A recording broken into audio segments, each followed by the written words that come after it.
Olá, sejam bem-vindos a mais um episódio de Vitamina Filosófica. Hoje connosco temos Paulo Moreira, autor do livro Inteligência Emocional, é um especialista em inteligência emocional e também licenciado em psicologia. Paulo, como te sentes hoje? Sinto-me bem, obrigado pelo convite, Fábio. Estás-me a Obrigado por perguntar? ter estado aqui, sim. Olha, eu acho que nós podíamos começar, para quem também ainda não te conhece, falarmos um bocadinho porque é que começaste a interessar-te por inteligência emocional, onde é que começou a tua jornada? Olha, o meu percurso começou em gestão, que é uma área assim um pouco diferente da psicologia, e eu estava a trabalhar numa empresa, numa multinacional, e sentia a necessidade de desenvolver em mim competências socioemocionais, relacionais. Mesmo para fins, ou seja, para fim pessoal, mas para um fim mais profissional, para atingir melhor os meus objetivos, que eu geria carteira de clientes, então lidava com muitas pessoas e via que os meus colegas que eram experts, é quase aquele clichê, mas era o que eu assistia, Sim. que eram bons nesta área, tipicamente tinham um melhor resultado. E quando digo resultado, não só em termos de números, mas um resultado em termos de relacionais com as próprias pessoas e internamente com a equipa. Então comecei a procurar na área de desenvolvimento pessoal, então uma coisa genérica, porque a minha área era gestão, era uma área que eu não conhecia muito bem. Tirei algumas formações e de repente deparei-me com um livro, que é o livro que todas as pessoas conhecem quando se fala deste tema, do Daniel Goleman, Inteligência Emocional, que ele escreveu em 95. Um, Adorei, fez-me todo o sentido da escrita, que as emoções afetam a nossa percepção, a memória, a tomada de decisão, e eu quis tentar perceber mais e formar nessa área dentro do possível. E percebi que em Portugal, eu pesquisei, não encontrava nada, encontrei alguns workshops dentro do meio académico, muito pouco mesmo. Descobri que existiam três correntes mundiais, certificando nas três. Entretanto, a inteligência emocional vem da psicologia. A tua área é filosofia, então a psicologia vem da filosofia um pouco, não é? Então é quase, a inteligência emocional é quase o neto da filosofia. Então entrei nessa área, fiz essa formação académica e foi um percurso normal, ou seja, comecei a aplicar em mim, a ver bons resultados. De repente interessei-me tanto pelo tema e não havia assim nada aberto ao público nem organizacional. Decidi começar a dar formações. As pessoas vinham às formações, gostavam, vinham pessoas de recursos humanos, de direção, etc. Começaram a chamar para dar formação nas empresas e cheguei a um ponto, tive de decidir, para arranjar aqui um equilíbrio entre vida familiar e profissional, descontinuar onde eu estava, neste caso despedi-me, e continuar a tempo inteiro nesta minha paixão que se tornou depois a minha profissão. E é um percurso interessantíssimo, até porque eu acho que aquilo que estavas a falar também é verdade, que mesmo agora já se fala um bocadinho mais de inteligência emocional, mas eu Uhum. sinto que ainda estamos no início, não sei, acho que ainda estamos nos primeiros passos aqui em Portugal. Sim, olha, fala-se muito mais. Eu vou dar um exemplo, isto já me aconteceu mais do que uma vez e antigamente não acontecia, quando digo antigamente, 7 8 anos. Há empresas que me contactam a dizer que fizeram um levantamento de necessidades e quando fazem levantamento de necessidades podes fazer de forma aberta, que as pessoas escrevem lá aquilo que querem, ou então tu é que especificas os tópicos e tem mais essa restrição. Então tive já empresas, mais do que uma, a dizer, olha, Paulo, nós temos levantamento de necessidades, apareceu a inteligência emocional por várias pessoas, e antigamente, olha, posso ser que a primeira vez dei um workshop, e as primeiras, uh, em média tinha 50 pessoas numa sala. Um workshop que eu dava que eram 3 horas, sensivelmente. E eu perguntava sempre, quem é que daqui já conhece alguma coisa deste conceito? E em 50 pessoas, e estavam inscritas no workshop, isto é que é interessante, 3 ou 4 ou 5 é que levantavam o braço, cerca de 10%. As outras era, o que é isto? Inteligência com emoções, e pá, não sabiam bem. Hoje em dia, quando eu pergunto quem conhece este tema, se calhar só 10% é que não levanta o braço.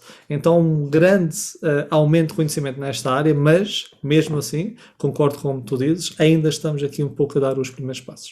Sim, mas sem dúvida que houve esse interesse cada vez maior nestes últimos anos, eu também senti isso.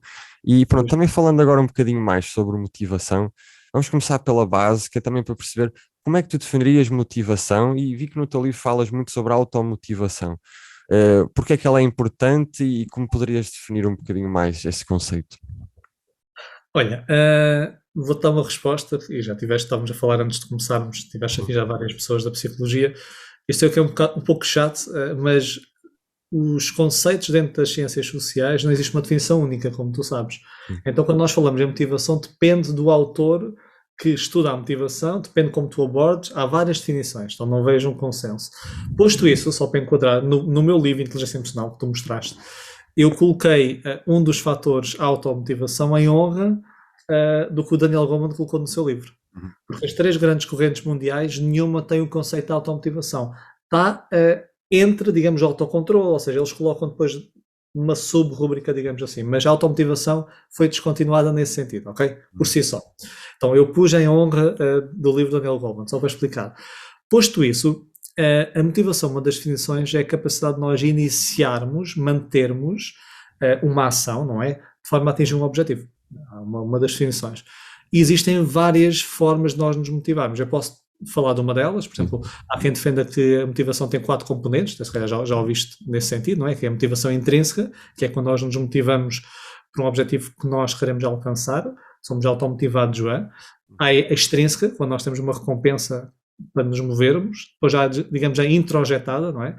Que é quando nós somos obrigados, por alguma forma, digamos, há uma emoção desagradável, por exemplo, um pai que diz que o filho tem que fazer isto, um chefe que diz que não, tu tens que fazer aquilo, introjetada, e depois existe, digamos, a motivação associada, tipo, digamos, à identidade, né? Em que eu me identifico, de identificação, em que eu faço uma coisa porque é um propósito, digamos, que é algo maior do que eu.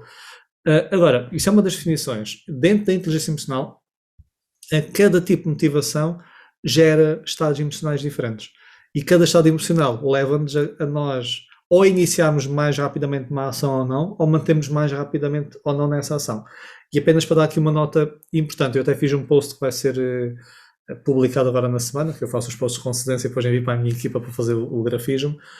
Houve um estudo muito interessante em que eles compararam a felicidade com a tristeza, induziram pessoas para ficarem felizes ou tristes e deram uma tarefa complexa, uma tarefa difícil que eles tinham que persistir. Ou seja, eles tinham que ficar motivados na tarefa. Okay. E sabes qual foi o grupo, adivinhas qual foi o grupo que ficou mais motivado dos dois? Os que estavam mais ligados à felicidade? É o que nós achamos tipicamente, não é? Estamos felizes, alegres, então... Não, neste estudo, e atenção, neste estudo, era o grupo que estava mais triste. É que persistiu mais. Ou seja, é um contrassenso por vezes, não é? Nós achamos que temos de estar super ativados, eufóricos, etc., para atingir um objetivo. Mas há uma coisa muito interessante que é, quando nós estamos no estado emocional de alegria, por exemplo, entusiasmados, e nós temos que fazer uma tarefa que requer esforço, sacrifício, vai contra a primeira motivação. Agora, motivação em termos de regulação emocional. Nós temos vários motivos pelo qual regulamos as nossas emoções e o principal motivo é a motivação hedónica. Ou seja, nós procuramos aquilo que nos dá prazer, não é? Ou seja, e afastamos ou queremos afastar daquilo que não gostamos. Daí procrastinamos muito. Então isto choca contra esse motor principal. Vê bem, eu estou feliz, eu tenho que fazer uma tarefa complexa que requer sacrifício, e isso vai fazer o quê? Que é que eu fico menos feliz. Ou seja, este bom humor vai dissipar. Então eu não invisto tanto esforço com medo de dissipar esse bom humor. Então, dependendo da tarefa, dependendo da situação, dependendo do nosso objetivo, do nosso propósito, por vezes algum estado emocional pode ser melhor do que outro. E nem sempre é aquilo que nós consideramos que é o melhor.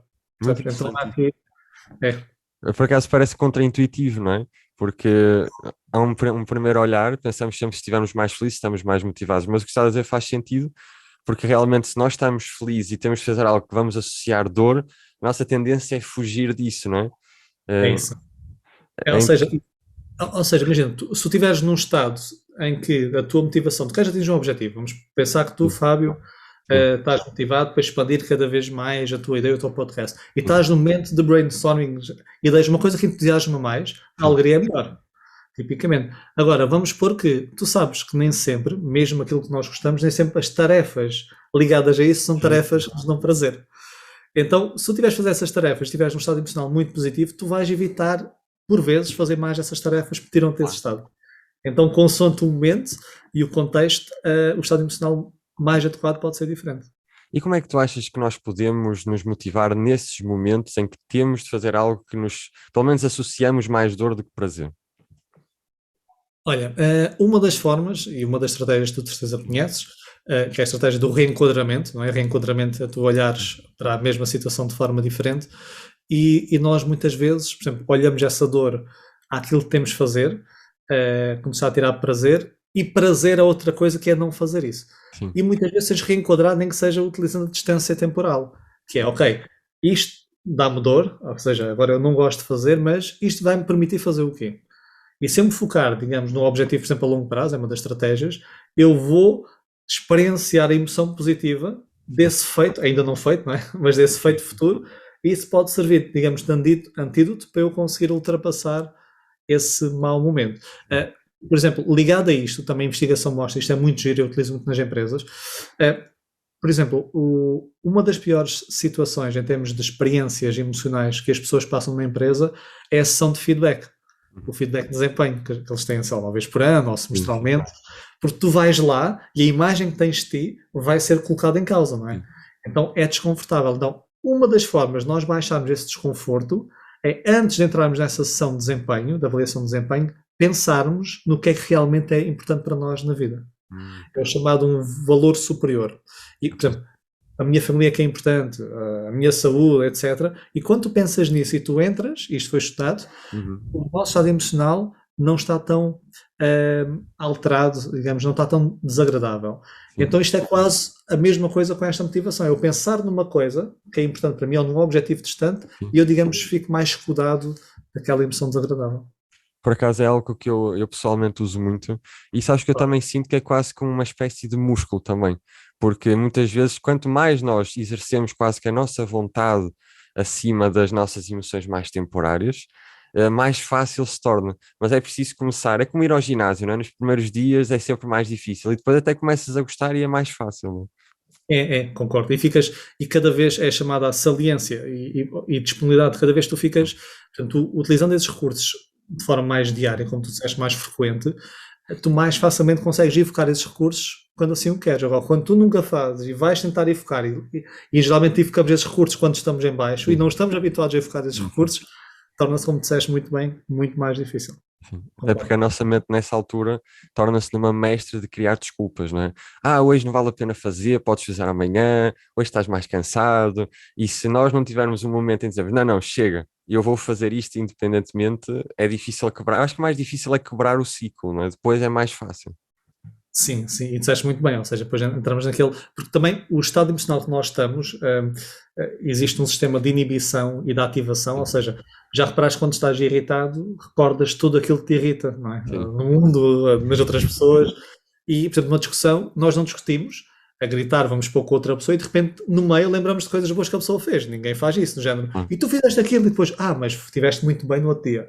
Então nós inibimos tudo o que tem a ver com emoções contrárias àquela que eu estou a sentir e ativamos ainda mais. E este duplo sistema, inibição-ativação, faz com que nós fiquemos mergulhados nessa emoção. E como disseste muito bem, depois ver os pensamentos congruentes com esse estado emocional. Então esses pensamentos ainda alimentam mais e retroalimentam isto tudo. Então é muito difícil, como disseste bem, quando estou nesse momento mergulhado, sair daqui. Como é que tu achas algumas técnicas que possam ajudar nesses momentos onde estamos sem motivação, estamos em baixo, não treinamos esse músculo emocional? Quais são algumas estratégias que podemos começar a utilizar para sair desse lugar onde estamos presos? Olha, eu posso ser uma a não fazer, é tentar não estar nesse estado emocional. Ou seja, claro, sim. Já reparaste, se estiveres ansioso e tentares não ficar ansioso, ficas mais. Sim. É o chamado efeito ricochete, não é? Ou seja, a tua ativação fisiológica aumenta mais. Por isso, o não fazer também é importante, se estiverem tristes, ansiosos, desmotivados, não tentem não ficar assim, porque não vão conseguir. E como não vão conseguir, vem outra emoção, que é a culpabilização, o sentimento. Ou seja, vocês culpam-se, vocês deveriam ser capazes de fazer uma coisa e afinal não conseguem fazer. E depois tem meta-emoções, emoções sobre emoções. Então é perigoso e não recomendo. O que é que nós podemos fazer? Há várias formas. Uma das formas menos utilizadas, mas que é muito poderoso, é nós utilizarmos a emoção naquele momento. O que é que isto quer dizer? Quando tu estás, por exemplo, triste, o que a investigação mostra é que a tristeza aumenta a profundidade de processamento da informação. Ou seja, isto também está estudado. Imagina, pegas numa pessoa e induzes um estado emocional de tristeza. E pegas noutra pessoa e induzes um estado emocional de alegria. E dás a ambas pessoas um documento para analisar. Um documento com gralhas, que a pessoa tem que ali procurar. Das duas pessoas, aquela que vai ter um melhor desempenho tipicamente é no estado emocional triste. Pois. Porque o alegre torna o teu pensamento mais disperso, não é? Não ficas tão atento aos detalhes. Já tentaste ler, por exemplo, um documento, sei lá, um relatório quando estás eufórico, aquilo vai tudo na diagonal, não é? Então estás triste, como é que tu podes utilizar essa tristeza? Okay? Então, como é que eu posso utilizar esta emoção? Porque quando utilizas a emoção, dissipas um pouco essa própria emoção. Sim. Então, utilizar a emoção. Depois, podes também, logicamente, tentar mudar a emoção. E uma das formas de mudar a emoção, logicamente, é tentar pensar numa coisa que é evocadora de outro estado emocional. Ok. Ou podes fazer a chamada paragem de pensamentos. Por exemplo, há uma estratégia que é muito utilizada também em terapia, em que tu, quando estás a ter muitos pensamentos, estás a ser invadido por pensamentos que não queres, por exemplo, pensamentos ansiogénicos, não é, da ansiedade, tu podes, por exemplo, fechar os olhos, Uhum. pensar num sinal de stop à tua frente na cara Uhum. e até podes, se não tiveres com a pessoa à tua volta, não é? Podes gritar stop. Sim. Isto é chamada interrupção de pensamentos. Por vezes estás tão inundado e de repente, stop, paras. E o teu Sim. pensamento parece que cessa um pouco. E depois, ok, onde é que eu me quero focar? Sim. Sabes, é quase como travar antes de virar Sim, sim, o, a rota. Então tens algumas formas que podes fazer, ou seja, há variadas, mas o que não deves fazer, que isto é importante, que é o que as pessoas mais fazem, é tentar não estar nesse estado, que isso é que é desastroso. sem dúvida, eu acho que isso é das coisas que mais tentamos fazer, é fugir do sítio onde não queremos estar. E não percebemos, quanto mais tentamos fugir, mais ficamos lá presos, não é? E essa é das primeiras coisas, eu estou aqui, vou estar aqui, e aliás, eu acho que isso é das primeiras coisas que eu aprendi sobre emoções, é de que quanto mais nós as aceitamos, mais facilmente elas são processadas e podemos avançar para outras emoções, não é? Tu tocaste no ponto-chave, ou seja, as emoções são informação. Sim, Há o termo em inglês, emotions are data, são informação. E o problema é que, tu já sentiste, isto é uma teoria, já reparaste que as emoções desagradáveis permanecem mais tempo do que as agradáveis. uhum, E uma das teorias que está por trás é que as desagradáveis tu não queres sentir, queres evitar. uhum, Então, mesmo que não seja conscientemente, vais dizer, ok, eu vou aceitar a emoção, mas sim, não estás mesmo a aceitar. Então há ali, digamos, uma supressão e ela mantém-se, porque ela não está a ser lida totalmente. As emoções agradáveis nós aceitamos, nós, claro. não é? Ficamos cheios delas, nós processamos, como disseste bem, a emoção e ela dissipa-se mais rapidamente. Então a emoção quer, digamos, é ser ouvida. O Sim. não ouvir estás a suprimir. E até Freud dizia, né, que as emoções enterradas não ficam enterradas, elas saem depois de formas muito piores. Sem dúvida, sem dúvida. Achas que, por exemplo, falando sobre essa teoria, achas que pode haver aqui uma razão a nível de evolução? Porque se calhar era mais produtivo nós pensarmos e sentirmos, explorarmos mais os sentimentos negativos por causa dos perigos que podiam estar à nossa volta do que os positivos. Achas que pode ter alguma relação?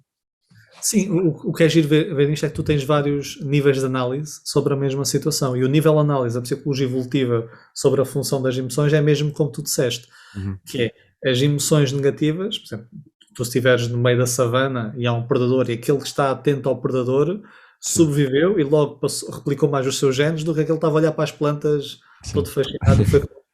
Então, sim, segundo essa teoria evolutiva faz todo o sentido. Tens razão. Falaste há um bocadinho de uma coisa que também falas no teu livro sobre crenças limitadoras, que é pensar com os nossos sentimentos. E eu ia-te falar sobre isto porque existe um filósofo que eu acabei por estudar, que é o David Hume, que ele dizia que nós, acima de tudo, somos levados pelas nossas paixões e não pela nossa razão. Eu cada vez acho mais isso, pessoalmente. Eu acho que nós somos, acima de tudo, seres emocionais e depois seres racionais. Concordas com esta ideia ou achas que funciona de forma diferente? Concordo a 100%. Aliás, Damásio diz que ele tem uma frase, pelo menos está atribuída a ele, Sim. nós não somos seres racionais que sentem, mas seres emocionais que pensam. Hum, E é isso mesmo. Ou seja, e se tu fores ver o nível de processamento da informação, isso também é estudado, tu tens, por exemplo, um grande psicólogo que ganhou um prémio Nobel, que é o Daniel Kahneman, ganhou um prémio Nobel em 2002, e ele falava muito no sistema 1 e no sistema 2. E o sistema 1 é um sistema de processamento de informação que é mais rápido, intuitivo, não sei se já ouviste falar, não é? Processa a informação mais rapidamente e é mais emocional, por natureza. O 2 é mais deliberado, ou seja, sim. mais consciente e consome mais recursos. E isto depois há teorias aqui opostas, mas há um grande consenso em que esses sistemas não são, digamos, eles não funcionam de forma simultânea, eles funcionam de forma sequencial. Primeiro vem um e depois o dois. Significa o quê? Quando eu processo uma informação primeiro, de forma intuitiva, vem esta parte mais emocional. E Sim, depois é que eu posso ou não utilizar a parte mais deliberativa. Aliás, estudos em que tentam inibir esse sistema 2, sim, por sim. exemplo, através de pressão de tempo, através etc., nota-se que nós tomamos decisões muito mais intuitivas, emocionais e utilizando estereótipos. Então concordo em pleno com essa teoria também de Jung. Isso é engraçado que tu disseste que também pessoalmente o que muitas vezes me acontece é que parece que eu emocionalmente percebo muita coisa e só passado às vezes umas horas é que isso se traduz em pensamentos na minha cabeça. Parece que esse sistema de processamento de informação, que são as emoções, é mais rápido do que o de pensamentos racionais, por assim dizer. É mais rápido, e para o bem e para o mal, é mais Sim, rápido, não consome energia nenhuma, ou seja, tu quando estás super cansado, o sistema não está sempre lá. Tu quando pois, estás com fome, o sistema não está sempre lá. Tu quando estás com pressão, o sistema não está sempre lá. O 2 é que sofre com isto tudo. pois, Então, é por isso que quando estás com sono, tomas certas decisões, digamos, menos racionais, sim, etc. Mas tu tocaste num ponto importante que era nessa crença irracional ou distorção cognitiva, também há quem chama sim, assim, do pensar com os nossos sentimentos. Existe uma ideia pré-concebida nossa, intuitiva quase, o tal intuitivo, em sim. que se eu me sinto de dada forma, então deve ser verdade. E Uhum, isso é uma grande falácia, ou seja, sim, não é para eu pensar, não é para eu me sentir de dada forma que isto é verdade. Ou seja, sim. porque isto não é lógico, não está fundamentado, digamos, num pressuposto, digamos, verdadeiro. Então, cuidado quando nós tomamos uma decisão, porque eu sinto que isto é desta forma. Isto é um pouco perigoso. É muito perigoso. Aliás, uma das coisas que eu até falei na altura num podcast com o Manuel Clemente, que era sobre a ideia perigosa de seguirmos sempre a nossa intuição. Porque muitas Agora, vezes falamos sobre a intuição e associamos a essas emoções passageiras. E eu sempre achei que isso pode ser uma fórmula desastrosa, porque eu neste momento posso estar irritadíssimo com algo que aconteceu e vou tomar uma decisão de cabeça quente. Eu acho que às vezes é necessário deixar as emoções serem processadas e depois racionalmente fazermos as nossas decisões, porque senão isto torna-se um bocadinho complicado, não é? sim, olha, e existem escalas que estudam. Há pessoas que têm mais o chamado need for cognition, necessidade de pensar, de deliberar, Sim, e há outras pessoas que têm mais uma vertente mais, digamos, intuitiva. sim, Há pessoas que recorrem mais e dão mais peso a isso. E tocaste num ponto muito importante, isto logicamente é muito complexo, que é a intuição. Até que ponto a intuição é boa? pois, E o que eu vi até agora mais sólido, e Daniel Kahneman até fala no seu livro sobre isso, ele é um pouco contra a intuição, mas depois arranja ali um equilíbrio, ok, é que a intuição parece que é boa apenas em ambientes em que são minimamente previsíveis e hum, quando nós temos muita experiência formada, porque parece que a intuição até aloja-se numa região do cérebro que é os gânglios da base, em que é o nosso conhecimento adquirido e depois que eu consigo executar sem pensar. Por exemplo, há alguns exemplos, há autores que defendem esta ideia, por exemplo, bombeiros, com muitas horas de prática, parece que de repente eles podem saber, vamos supor que eles entram num prédio em chamas, e de repente tira aquela pessoa dali, ou seja, aquilo vai desabar, mas logicamente ele não soube porque é que aquilo ia desabar, não sim, sim, conseguiu fazer esse cálculo, mas sentiu. Então parece que, ou um jogador de xadrez com muitas horas de jogo, ele consegue quase. Então a intuição parece que é boa nesses momentos, então, que eu consigo, digamos, há uma previsibilidade futura e eu tenho muito conhecimento. Agora, quando eu não tenho conhecimento sobre alguma coisa e eu estou num ambiente muito incerto, muitas vezes esta intuição é apenas baseado na minha emoção, como disseste muito bem, temporária, sim. e muitas vezes levam-nos, digamos, a cometer ações que não são as melhores. Isso é uma excelente distinção, sabes? Até porque eu associo isso muito à ideia de memória muscular. Por exemplo, Hum. quando eu estava a aprender guitarra, no início era muito complicado. E depois eu posso estar sem tocar guitarra durante meses, mas quando pego, eu sei sempre mais ou menos onde tenho de ir. E aí a intuição, como tu falas, funciona porque é algo que tu já fizeste muitas vezes, já existe quase essa informação no teu subconsciente e aí tens um conhecimento acertado. Mas realmente, se nós estivermos numa situação completamente nova, nós não temos esses recursos ainda dentro de nós. E se calhar é isso que é melhor usar a nossa razão, a nossa lógica, não é?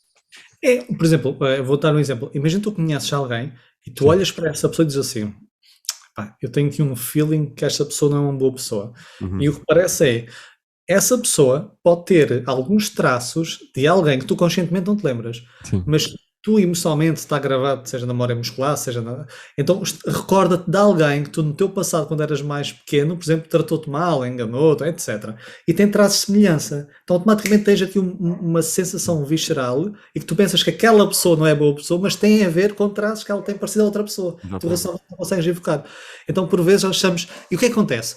Isto é o grande problema da intuição, é que é uma profecia autorrealizável. Imagina, se eu olho para ti e eu não confio em ti, Uhum. e eu sigo a minha intuição, eu não vou sequer abordar-te nem vou falar Sim, contigo. sim. Então eu valido, ou seja, corre tudo bem, porque eu não tenho interações contigo. Exatamente. Se eu tenho uma intuição que tu se calhar és boa pessoa, o meu Uhum. comportamento também perante ti é mais positivo, Sim. supostamente reforça o comportamento que tu tens em mim e a coisa até corre bem. Então eu nunca vou provar, se eu seguir a minha intuição, às vezes que eu estou errado, porque eu não dou a oportunidade para isso acontecer. Então ficamos aqui enviesados Sem na dúvida. nossa forma de analisar isto. Isso é muito interessante. E de falares nisso, penso que esta semana vi um documentário sobre psicopatas e assassinos em série. E um dos analistas disse uma coisa que eu achei muito interessante, de que o psicopata mais perigoso é aquele que tem o ar mais gentil. E agora, falando disto, faz todo sentido, porque nós, ao vermos essas expressões de carinho, de simplicidade, nós associamos traços positivos. E então ficamos desarmados à frente dessa pessoa. Agora faz todo sentido. E tu conheces o efeito halo? Já viste falar do Não, efeito nunca halo? ouvi. O efeito halo, ou em português o efeito Sim. aura, que é, tu quando olhas para alguém formas uma primeira impressão, e essa primeira impressão, o efeito aura é mais para o positivo. Imagina, eu olho para ti, imagina que eu acho que tens traços atraentes. Hum. Eu automaticamente, eu acho que tu és mais simpático, eu acho que tu és mais inteligente.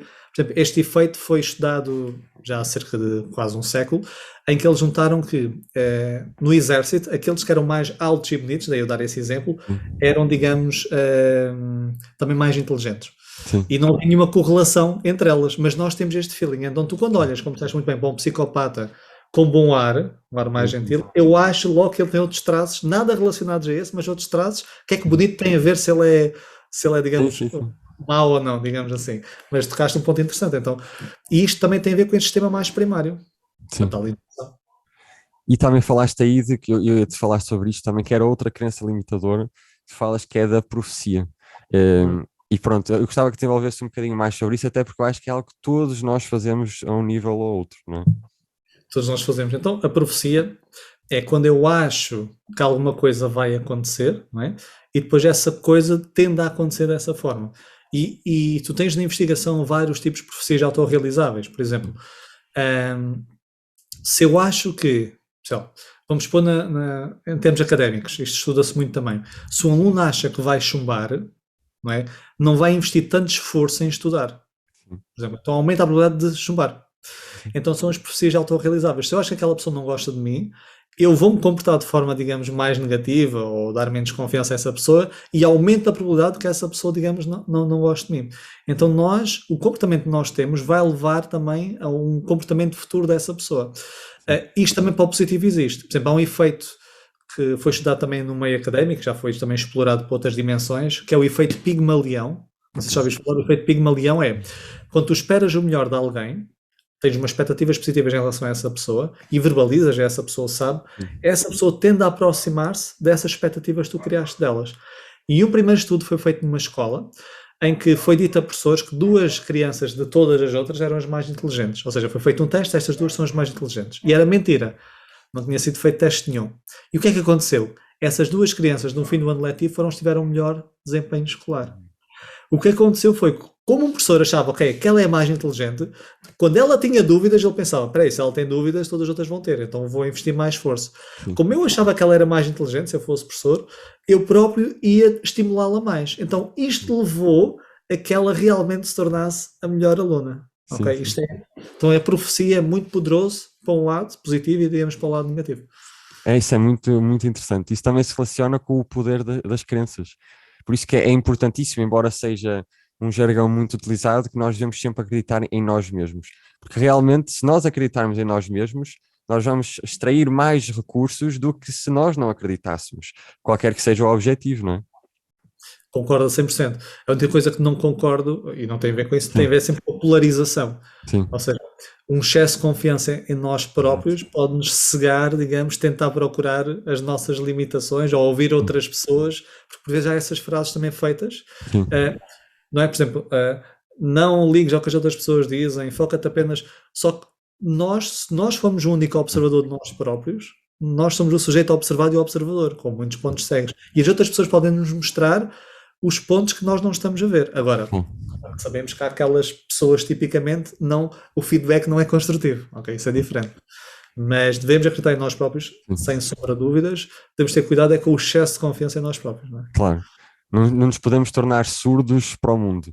Devemos sempre estar a ouvir o feedback dos outros, mas ao mesmo tempo manter a crença e utilizar isso de forma construtiva, não é? É isso mesmo, o equilíbrio, é isso mesmo, concordo a 100%. Importantíssimo. Sobre o que estavas a falar, e uma coisa que também falaste no livro que eu achei muito interessante é o papel da autoconsciência. Já falamos aqui um bocadinho sobre isso, mas relacionando até com a motivação, o quanto tu achas que é importante a autoconsciência para estarmos motivados? Olha, a autoconsciência é pedra pilar, seja da inteligência emocional, seja de tudo, não é? Porque não consegues controlar nada do que não compreendas. Sim. E, por exemplo, existe uma ideia que são os 4 níveis de competência, ou 4 níveis de consciência, há quem dê um nome ou outro. E o primeiro nível de competência é a chamada incompetência inconsciente. Hum. E a incompetência inconsciente mostra que nesse estágio a pessoa não tem a consciência que não tem aquela competência.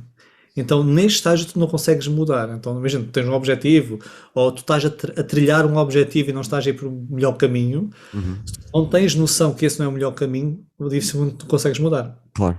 Aquela expressão de não consegues mudar ninguém que não queira ser mudado, não é? É a mesma coisa, a pessoa está fechada nela própria. Então, a tomada de consciência nestes 4 estágios, isto é digamos, do pior para o melhor, vamos dizer assim, Sim. o segundo estágio é chamada incompetência consciente.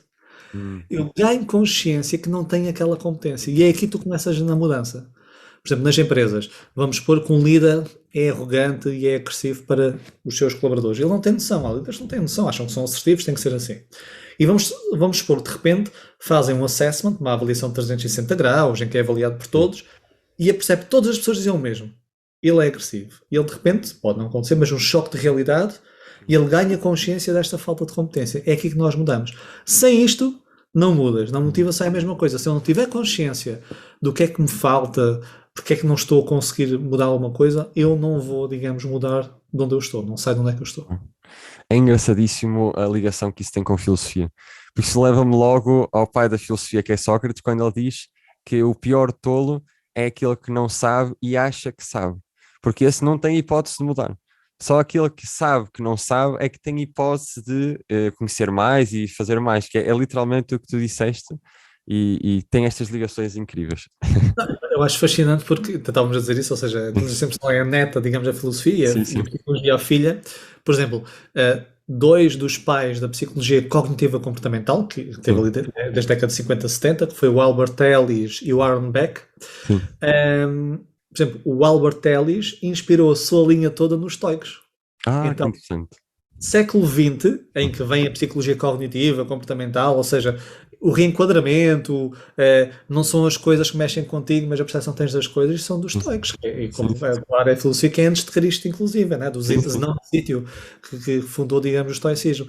Então, eu adoro isso, e obrigado pelo comentário, porque estes pontos são impressionantes. O que se fala hoje é muito teorizado no que era falado antes, mas antes, sem, digamos, não havia o cunho científico colocar à prova o conhecimento, e agora muitas coisas hoje que são vistas que os filósofos antigamente, digamos, acertavam.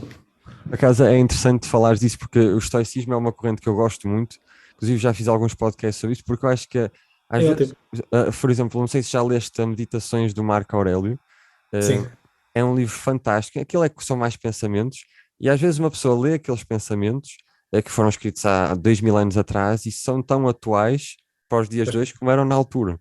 Isto de um homem que foi o imperador de Roma, o homem mais importante do mundo, não é? Por isso mostra-nos que na realidade somos todos mais semelhantes do que nós imaginamos, todos estamos a partilhar esta experiência humana, não é? Há uma pessoa que eu gosto também, falo do estoicismo, que é o Ryan Holiday, acho que é esse, sim. Holiday, sim, também. Eu também adoro o estoicismo. Aliás, existe uma imagem correta sobre os estoicos, principalmente, digamos, na língua inglesa, em que tu até chamas estoico alguém que é frio, não é? Ah, ok. Uma pessoa que é fria, tu chamas estoico é quase um insulto à pessoa, ou seja, tu és estoico. Mas é muito mais do que isso, não é? Tu, se conheces o estoicismo, é muito mais do que isso. Sim, porque há esta ideia de que um estoico é aquele que nega as suas emoções e que é frio, e não tem nada a ver com isso. Não tem mesmo nada. O estoico não nega as suas emoções, lida com elas de forma diferente. É isso, usa muita racionalidade, é quase ali um Spock, digamos. Aliás, o Spock acho que foi muito inspirado nos estoicos. Sim, também acho que sim. Olha, uma outra pergunta. Também com os trabalhos que já fizeste, workshops e as pessoas que trabalhaste, as pessoas que tu encontraste que eram altamente motivadas, possuem assim algumas características ou traços em comum?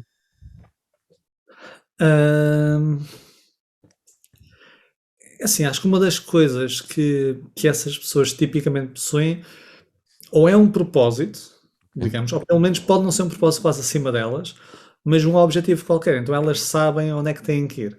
E parece aquela frase do gato da Alice do País das Maravilhas, em que a Alice pergunta para onde é que eu vou, e ele pergunta para onde é que queres ir, e ela tanto faz, e ele então se tanto faz, qualquer caminho serve. Então, se nós não tivermos um caminho definido, seja qual for, nós andamos um pouco não é, a navegar, é quase um barco sem rumo que anda ao sabor, digamos, dos ventos. Então eu acho que um rumo definido é uma coisa que eu vejo que essas pessoas têm. E depois, cada um particularmente, eu sei que há investigação também que mostra, digamos, os dominadores comuns, eu realmente não é um tema que eu exploro muito a fundo, mas pelo que eu observo, sim, pelo menos tem um propósito, tem também, sim, confiança nas suas capacidades, porque é como tu tinhas dito anteriormente, se eu não tiver também confiança, eu não vou investir tanto, porque tu tens uma visão futura incerta, porque é futura, não é? Então, se não tens confiança nas tuas capacidades para tornar o que não existe real, tu não vais investir tanto esforço. Por isso, acho que pelo menos uma visão e uma confiança em si. Acho que são as duas coisas que essas pessoas têm. São essenciais, não, são essenciais e falaste aí de propósito, que é essencial a todo ser humano. Eu acho que quando nós... Existe uma frase bíblica que é muito simples, que dizia um homem sem visão morre. E eu acho que literalmente isso pode acontecer quando nós não temos nenhuma visão de futuro e não vemos nada de possivelmente positivo.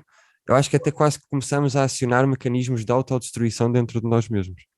Concordo, tu conheces o Viktor Frankl, a história Sim. do Viktor Frankl, sobrevivente ao Holocausto, ele até depois fundou a logoterapia, Sim. que é a terapia do significado, então foi com isso, e ele perdeu, não é, a família no Holocausto, e foi por esse propósito, esse significado, logicamente que o que passou foi impensável, Sim. foi negativo, foi catastrófico, mas ele agarrou-se, ele próprio num livro diz, que ele diz que é Em Busca do Significado, que aquelas pessoas que não tinham propósito e significado ficavam por ali, parece que resistiam menos, é como tu disseste. Então há ali qualquer coisa, seja que mecanismo mais biológico ou comportamental, não sei, mas parece sim, se nós não tivermos um propósito forte, e olha, uma coisa muito importante, não sei se ouviste o termo que aconteceu agora durante a pandemia, chamada The Great Resignation, que aconteceu nas empresas, houve um despedimento em massa das pessoas, porque muitas depararam-se com uma realidade completamente diferente, começaram a ficar em casa, começaram a pensar na sua vida e muitas despediram-se onde é que estavam, mas isto foi em massa, foi the Great Resignation, o grande despedimento, para ir à procura de coisas que realmente estavam ligadas a um propósito seu ou a uma coisa que as apaixonavam. Então parece que é como disseste, parou. Eu sou confrontado agora com a minha vida, com a minha realidade, desliguei este piloto automático, não é? Sempre executar, e agora qual é o meu propósito, não é? O que é que eu estou a fazer? E muitas pessoas começaram à procura do seu propósito, é interessante. Eu acho que nestes últimos 2 anos, coletivamente, começámos a questionar ainda mais sobre isso, não é? Porque como tudo parou, nós fomos quase que forçados a pensar um pouco mais sobre isso.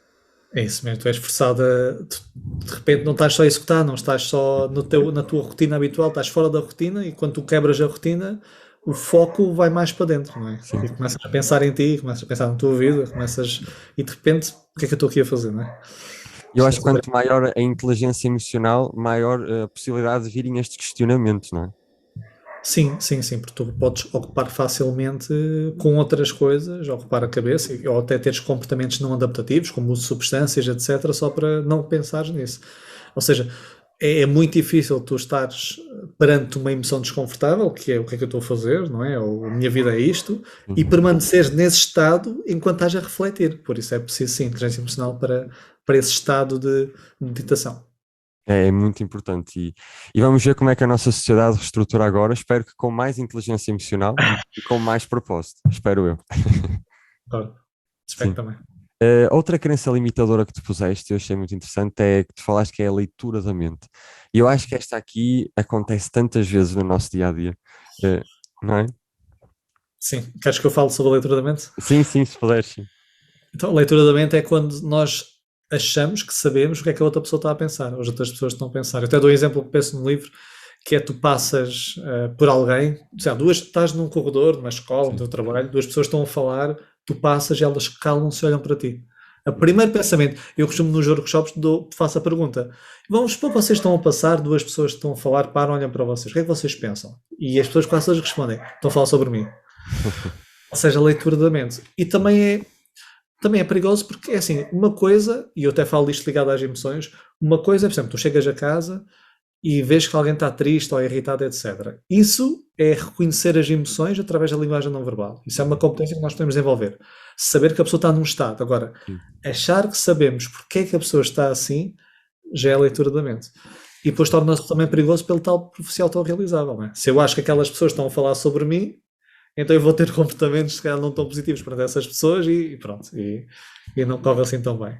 E nós somos um ser, da mesma forma como disseste, procuramos significado, também somos um ser que faz muitas inferências. uhum, Ou seja, nós não ficamos num vácuo, nós fazemos uma inferência para procurar um significado claro. daquele comportamento.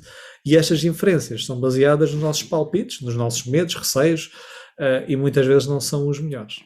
Não são. E outra coisa que eu acho que está ligada muitas vezes com a leitura da mente é de que, e sobre o exemplo que tu deste, nós achamos sempre de alguma forma, nem que inconscientemente, que nós somos o centro do universo onde nós passamos. Se alguém olha para nós e olha com um olhar estranho, ou ouvimos ali um riso, nós achamos é sobre mim. Quando a maior parte das vezes as pessoas não estão a pensar em nós, que nem nos conhecem, estão envolvidas nos seus próprios dramas e situações de vida, não é? Isso diz, é muito interessante. Houve um estudo em que pediram participantes para vestir uma t-shirt e Sim, nessa t-shirt estava uma nota, ou por exemplo, eles fizeram várias variações. sim, E depois tinham que interagir com outras pessoas. Isso acontece, mas quando nós nos desejamos, vão todos ver coisas assim, não é? Temos alguma coisa na cara, vão todos notar.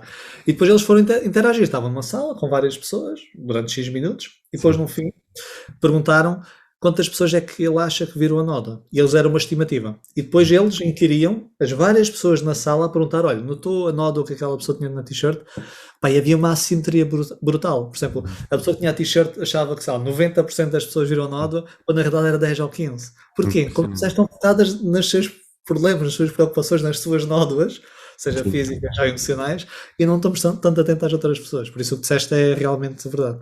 É muito interessante mesmo. Eu até acho que, por exemplo, quando uma pessoa está muito tímida ou é mais envergonhada, eu acho que este mecanismo acaba por se acionar mais, porque mesmo que não tenhamos consciência, achamos que os outros estão todos a olhar para mim, todos estão a julgar-me.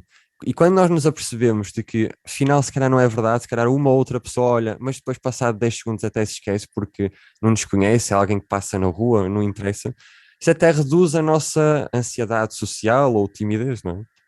Sim, e tu tocaste um ponto interessante, por exemplo, eu lembro-me, estavas a falar, lembro-me de um familiar meu Sim, em que eles não falam, são irmãos. ok. Ahm, e ele disse que estava no supermercado e viu o irmão a passar, não, estava a passar assim e depois virou. E ele Uhum. assim, viu-me e mudou de corredor logo de propósito. E eu Sim, assim, então, mas como é que sabes? Então ele estava de frente, ou seja, era impossível não ver. E eu até perguntei, nunca estiveste de frente para várias pessoas e não viste, ou alguém disse que passaste por essa pessoa e estavas a olhar e não acenaste e até te chamou, sim, então pode ser a mesma coisa. Depois, não, mas de certeza, então nós achamos muito que é isto, que é sobre nós somos um centro de atenção. E esse é o primeiro ponto. E esse segundo ponto, as pessoas mais, se calhar, introvertidas, depende, é um traço de personalidade, mas tímidas, inseguras, uhum. eu acredito também que seja um fator potenciador, porque tu estás mais ancorado nessas tuas inseguranças. Sim. Então acho que pode se tornar ainda mais debilitador nesse sentido. Por exemplo, nesse exemplo que tu contaste, fez-me pensar de que nós realmente somos, precisamos urgentemente de criar histórias sobre tudo. Às vezes é mais fácil para nós aceitarmos uma história que se calhar até pode não ser real do que simplesmente aceitar de que, ok, se calhar, por exemplo, nesse caso, se calhar a pessoa, o meu irmão não me viu, pode ter acontecido. Quantas vezes eu vou na rua e eu não vejo uma pessoa, não é por mal. Parece que nos fica ali a faltar qualquer espécie de emoção ali no meio, não é? Sim, e tu disseste uma coisa muito importante, nós somos mesmo contador de histórias, nós temos narrativas. Eu até costumo dar um exemplo e agora vou-te perguntar a ti. Imagina o seguinte exemplo, tu sais de casa, já tens uma reunião importante, Sim, sais de casa, acordas tarde, ou seja, o despertador não toca. sim, Pegas no café, vamos supor que tens de beber café, vais sim, a fugir, de repente estás a beber um café e sujas de sim, café. Tens a blusa, tens a t-shirt ou a blusa ou a camisa suja com café. Não tens tempo a voltar atrás. Entras no carro, vais a conduzir, apanhas de trânsito, é ainda mais tarde. Continuas, de repente o carro da frente para e tu bates no carro da frente. Partes o teu farol, os dois saem, mas o dele não aconteceu nada. Por isso ele diz: "Opá, sim. tudo bem, pode seguir, tem o farol partido." De repente continuas e um furo no pneu. E eu conto esta história, eu pergunto: o que é que acham que está a acontecer? Igual pergunto: o que é que achas que as pessoas nesse momento pensam? As pessoas que Quem estão está à a minha passar por volta isso? ou a pessoa que está Não, a não, passar mesmo por isto? a pessoa está a passar por isso. Está a pensar de que hoje é o meu pior dia de sempre. Eu estou com um azar desgraçado, tudo me corre mal. É Não é? isso, te corre mal, as pessoas dizem sempre isso. Estou embruxado, Sim, hoje sim, vai ser um dia horrível.